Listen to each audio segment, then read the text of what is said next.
If your goal is to make $100,000, the first thing that you have to do is quantify what it's going to take for you to actually make that $100,000. Now, in order to make money, you have to be able to sell something. That's the way the world works. You sell something in exchange for money. And if you're selling something that costs $10 and your goal is to make $100,000, that means you're going to have to sell 10,000 of these items to make the 100 grand. And if you want to achieve that $100,000 over the course of a year, that means you're going to have to sell 27 of these $10 products a day in order to do that. If you sell something that makes you $100, well, now you're going to have to sell not 10,000, but 1,000 of these items. And if you want to hit the 100 grand in 1 year, that means you're going to have to sell about 3 products a day. You're going to have to sell one every 3 days. And if you can sell something that makes you $10,000, well, now you only need to sell 10 of these, which means you only got to sell about 1 a month in order to hit that 100,000 goal in 1 year. This math is the easy part. Anybody can do this. The next thing is, what are you going to actually sell in order to make this $100,000? You have 4 different levels of opportunities that can help you get to $100,000 or a whole lot more. Number 1 would be the low risk and low reward opportunity. Number 2 is the high risk but low reward opportunity. Number 3, which is probably the most popular, is the high risk but also high reward opportunity. And then number 4, which is my personal favorite, is the low risk but high reward opportunity. I like this one because I have the least risk but also the most upside. Now, a low risk, low reward opportunity would be something like just taking your cash and putting it into a savings account. Because now when you put your money into a savings account, you have very little upside, so very little reward, but also very little risk because you're FDIC insured. And if you put a grand or 10 grand into the bank today, well, when you check your bank account in a month or a year, it's going to stay the same.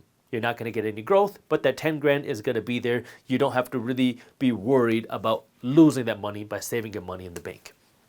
A high risk but low reward opportunity would be something where you have nothing proprietary. This is something like selling on Amazon as an Amazon FBA reseller. If you were any good, well, you would be completely undercut by other people. Because if you can sell on Amazon, it's going to cost you a lot of money to start. You might have to go out and go into debt to start selling on Amazon. And then you're only selling somebody else's stuff. You have nothing proprietary, so everybody else can compete against you. And if you are any good and you can take any sort of market share, well, then Amazon is going to notice. And then they're going to create the exact same product that you're selling, and they're going to undercut you.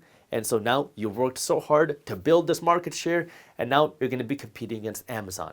I don't like the idea of having something that can be competed against by anybody else or working on somebody else's platform to sell something where they can just come and undercut me. So it's high risk in that sense that if I'm any good, someone else is going to come and just take my spot, but also low reward because my upside is capped. If I start taking any market share, well, then Amazon is going to come and sell the same product as me, and I don't have anything that I can sell because I don't have anything proprietary. An Amazon FBA business isn't a very sellable company. Yeah, you have some Amazon FBA businesses that are being sold, but relative to owning your own product, owning something that you can control, owning something that you created, you're going to have way more upside with that than just selling on somebody else's platform. Then you have the high risk and high reward opportunities, and this is where a lot of people get drawn to because these are the things that draw in a lot of hype and a lot of excitement over the hopes of being able to get rich very quickly.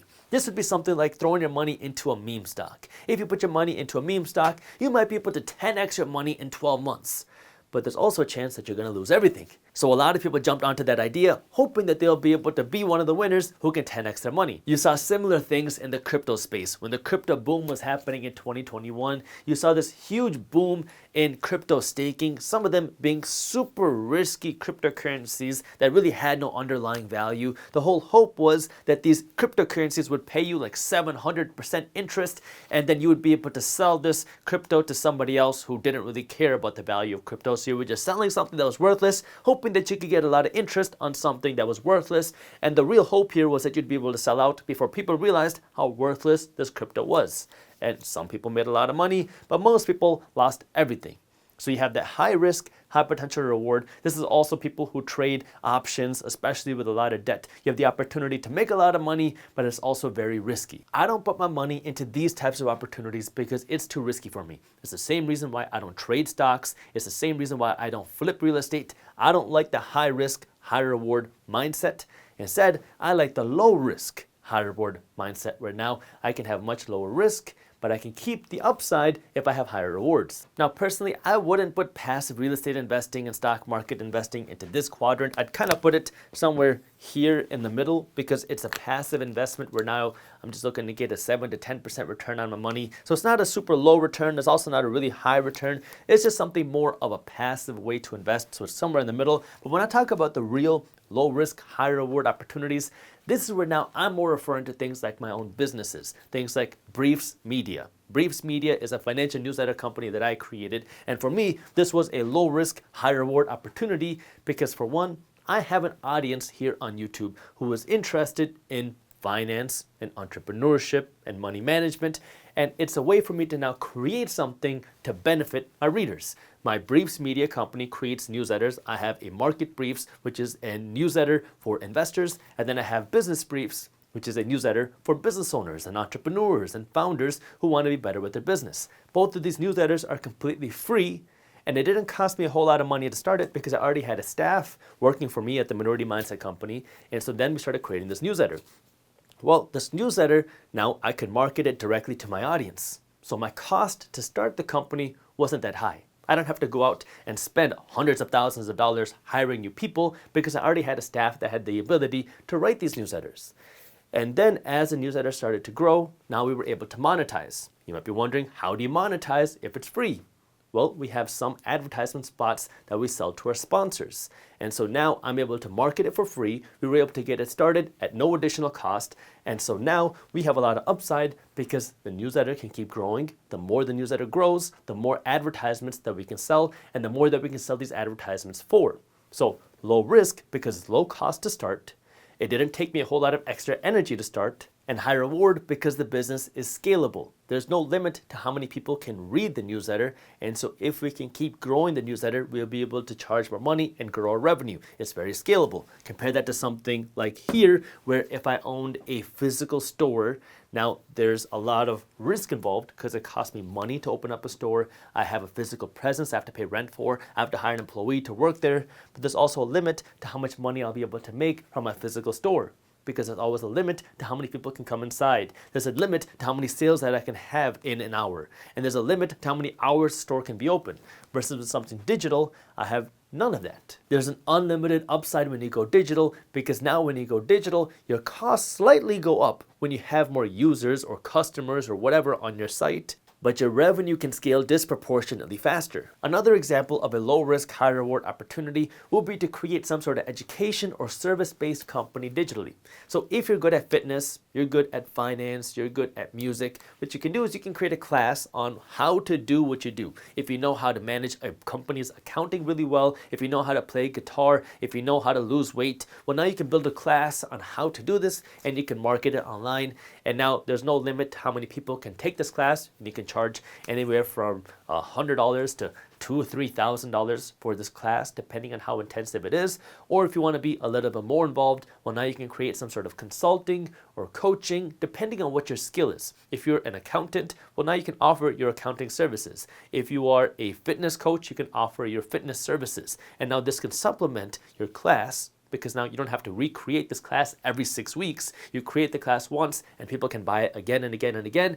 And then you can supplement that with your coaching services, your consulting services. And now you can charge a whole lot more for this, which allows you to do something that's low risk because you already have the education. It's not going to cost you a whole lot of money to build this, but again, high reward, because now you can start scaling this a whole lot more. Another example of this, moving away from the entrepreneurship space, would be investing into your own degrees or investing into your own education through something like a certificate. Because if you can pay $5,000 to get a certificate in data science or to get a certificate in some sort of thing that can double your income, well, that's pretty low risk and high reward. Because if you know what the cost is going to be, you got to pay $5,000 to get a certification to learn how to do X. and this X is going to allow you to get X plus Y return on your money, that's a pretty low risk, high reward opportunity. Not everybody is meant to be an entrepreneur. Not everybody has to be an entrepreneur, but investing into your own degree, investing into your own income will allow you to earn a much bigger income, and that's where now it's much low risk with a higher reward if you know that investing into the certificate can increase your income by a certain percentage. Now, if you are an entrepreneur and you are a business owner and you're looking for ways to be better in your business, well, then you can join Business Briefs. It's a completely free resource that I created where every day my team is breaking down the things that you need to know as a business owner. These are things that are happening in the business economy. These are things that are happening in the innovation side of things. These are things that are happening on the funding side of entrepreneurship. This is an easy to read email that's catered to entrepreneurs and business owners and founders. That way you can make better decisions when it comes to running your business, because now our team is working to keep you informed about what's happening in the entrepreneur economy. So if you haven't joined Business Briefs yet, I'll put the link to how you can join Business Briefs for free down in the description below. Now, if you want to create a product, sell it, and scale it, there are 3 things that you're going to have to master, or 3 things that you're going to have to do. And these 3 things are what every single business in the world has to understand if you want to be able to create a product, sell it, and scale it. First, you have to understand growth, then operations, and finances. Now, the thing that you have to understand is, for the purposes of this video, we're talking about going from $0 to $100,000. And the things that you're going to have to do to go from 0 to 100 grand are very different than the things that you're going to have to do to go from 100 grand to $1 million. And the things that you have to do from $1 million and above are going to be very different than that. The things that I'm focusing on today are how do you go from 0 to $100,000. And if you're going from 0 to $100,000, the place that you're going to want to focus is here on the growth side. Operations are not going to be that important. Your cash flow management isn't going to be as important. You're going to worry about that after 100 grand, sometimes even after $1 million, most of them after $1 million.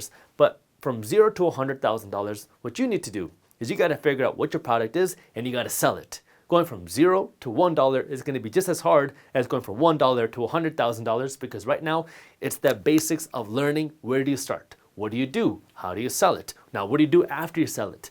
Right now, it's all about growth and getting started and creating a product and just start selling it. A lot of people get confused here because they try to jump steps. You start optimizing, you start working on A/B testing, you start working on all these little details before you've even made your first $100,000. If you haven't made $100,000, you don't have to worry about split testing. You don't got to worry about A/B testing. You don't got to worry about optimizing. You don't got to worry about creating systems. You don't got to worry about doing any of that. The only thing that you have to do right now is create a product and sell it. You don't have to worry about spending all that time, effort, and energy doing all that other operational stuff. Right now, what you need to be doing is figuring out how do you make that first $100,000. And if you haven't made that first $100,000, stop investing that time, effort, and energy doing all that other stuff and just start selling your product, doing whatever it takes. So now if I take a step back, before I go into actually how do you grow and how do you start selling to make the $100,000, the first thing you got to know is what are you selling and what are you doing? And in those early stages, you're going to probably be very confused. Do I do something in fitness? Do I do something in finance? Do I do something in healthcare? Do I do something in, I don't know, whatever your interests are, because you're going to be jumping around in interests. You're going to be just trying to figure out how do you get started, especially if you haven't sold $1 yet. You're going to be jumping around trying to figure out where in the world do you want to be. And now you're going to see all these opportunities on the internet. You're going to see YouTube videos. You're going to see people selling books. You're going to see people having classes. You're going to see masterminds. You're going to see coaching groups. You're going to see consulting sessions. There's going to be so many opportunities out there. And this is where you want to start to get narrowed. Before you go out and start spending money on these things, I want you to start by doing 2 things. Start by watching as many YouTube videos as possible in the different places that you are interested in. And these could be very different things. So start by watching as many YouTube videos as possible. Start binging videos so you can start learning without paying any money. And also start reading books. Start reading as many business books as possible. Read business books about marketing. Read business books about scaling. Read books about how to sell a company. Read books about how do you actually grow a company. Read books about how do you manage people. Read books about leadership. Start reading as many business books as possible while absorbing content. Then as you're watching YouTube videos, the next thing is you're probably going to start diving into a couple different areas. You're going to find a couple different things that you're interested in, and that's when now you're going to want to start investing in yourself. This might be now investing in classes, investing in coaching, and investing in masterminds. And you're going to see a lot of different opportunities out there. You're going to see people with different opinions that are selling different types of things. And you're going to say, should I go to this person or go to this person, or should I buy that thing or that thing? And this is where the best thing is to buy as many different pieces of education as possible. You're not going to go broke by investing in your own education, but you have to be smart with it as well. You don't want to go drowning into debt to buy this education if you don't have the work ethic to actually do something with it. You want to use the money that you have smartly and start investing in your own education smartly. That way you can learn and then actually apply what you learn, because the last thing that you want to happen is you just start absorbing information and you're paying money for information, but you don't actually do anything with it. And so if you're not going to do anything, don't spend any money. But if you're going to do something, if you know you have the work ethic, then start buying as many different programs as you can to get into the minds, to get into the circles of different groups doing different things. I have paid for educational programs in how to grow your Instagram page, to how to grow your YouTube page, to how do you do email marketing, to how do you grow on paid advertising, how do you do SEO. I've paid for programs on how do you do drop shipping and selling products through drop shipping. Some of these things only taught me one thing. Some of these things taught me a lot of things. But this is where you have to start now actually investing in yourself if you're willing to do something. Because if you're not willing to do anything, again, it's just going to be a waste of money. And so this is where you have to be honest with yourself and actually now start investing in yourself. That way you can start learning, but then also start doing. Now, as you start investing in this, you're going to start understanding what type of product that you want to create. Once you have some sort of product that you want to create, whether you're creating your own product, whether you're creating a software, whether you're creating a technology, whether you're creating a service, whether you're creating an educational product, whether you're creating some sort of media product, whatever now you're working to create, the next thing now is how do you get customers for your product? Because you can have the best product in the world, but if nobody knows about you, you're not going to make any money. And this is where you have to know how to grow. And in the early stages, you're not going to want to spend any money on growth because you're not going to have any money.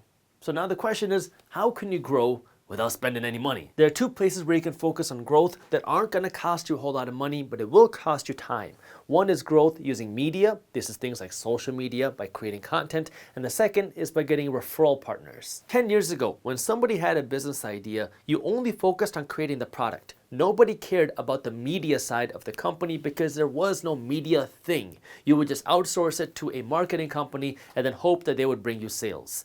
Today, it's completely different. And 10 years from now, every company is going to have a media component in it where now you're working to create the product. But the second aspect is how do you actually market the product at an efficient way that way now you can also get the product out there into the eyes of people without spending a ton of money to do that. Because nowadays, media, social media, all these things are the backbone of how people absorb content, and it's the backbone of how people find products. People don't just want to buy a product, they want to support a person.